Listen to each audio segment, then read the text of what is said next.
بسم اللہ الرحمن الرحیم۔ اس سے پہلے والے سبق میں ہم نے جانا ثلاثی مجرد اور ثلاثی مزید فی کو مثالوں کے ذریعے۔ اب ہم جانیں گے رباعی مجرد اور رباعی مزید فی کو اس کی مثالوں کے ذریعے۔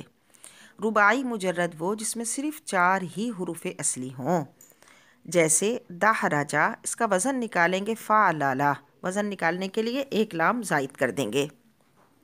جیسے ثلاثی مجرد کا وزن ہوگا فعلہ سے، تو اس میں ایک لام کا اضافہ کر دیں گے تو فعللہ ہو گیا۔ دحرجہ، جب دحرجہ کو ہم فعللہ پہ رکھتے ہیں تو فا کے مقابلے میں دال، عین کے مقابلے میں ہا، لام اول پہلے لام کے مقابلے میں را، دوسرے لام کے مقابلے میں جین، تو پورے حروف آ گئے۔ فعللہ کے مقابلے میں دحرجہ، کوئی حرف زائد نہیں ہے، تو اسے ہم کہیں گے رباعی مجرد۔ زعفرہ، فعللہ، فا کے مقابلے میں زا، عین کے مقابلے میں عین، لام پہلے لام کے مقابلے میں فا، دوسرے لام کے مقابلے میں را، تو چاروں حروف پورے آ گئے، کوئی حرف زائد نہیں ہے، تو اسے ہم کہیں گے رباعی مجرد۔ اسکرہ، فعللہ، اب یہاں بھی چاروں حرف فا، عین، لام، لام کے مقابلے میں آ گئے، کوئی حرف زائد نہیں ہے، تو اسے کہیں گے رباعی مجرد۔ زخرفہ، زخرفہ، فعللہ، فا کے مقابلے میں زا، عین کے مقابلے میں خا، لام پہلے لام کے مقابلے میں را، دوسرے لام کے مقابلے میں فا، تو یہ ہوگا رباعی مجرد۔ صرف اس میں 4 حروف اصلی ہیں، کوئی حرف زائد نہیں ہے، تو یہ ہوگا رباعی مجرد۔ اب رباعی مزید فی کیا ہوگا؟ جس میں 4 حروف اصلی کے علاوہ کوئی حرف زائد بھی ہو، جیسے تدحرجہ، تفعللہ، تفعللہ۔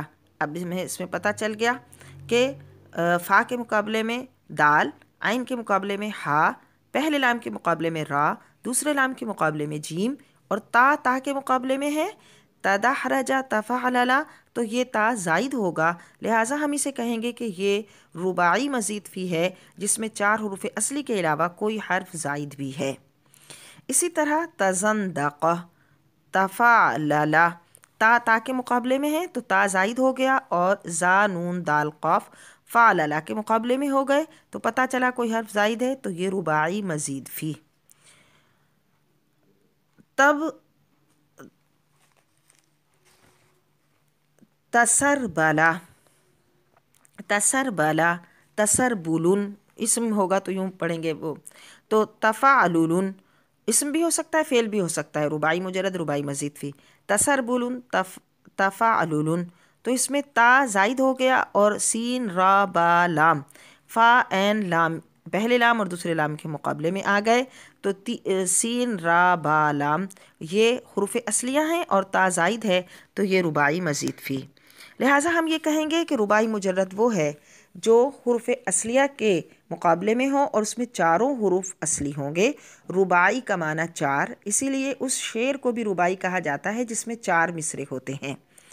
تو چونکہ چاروں حروف اصلی ہیں تو رباعی مجرد، مجرد اس لیے کہ صرف حروف اصلیہ ہی ہیں، کوئی زیادہ حرف نہیں ہیں۔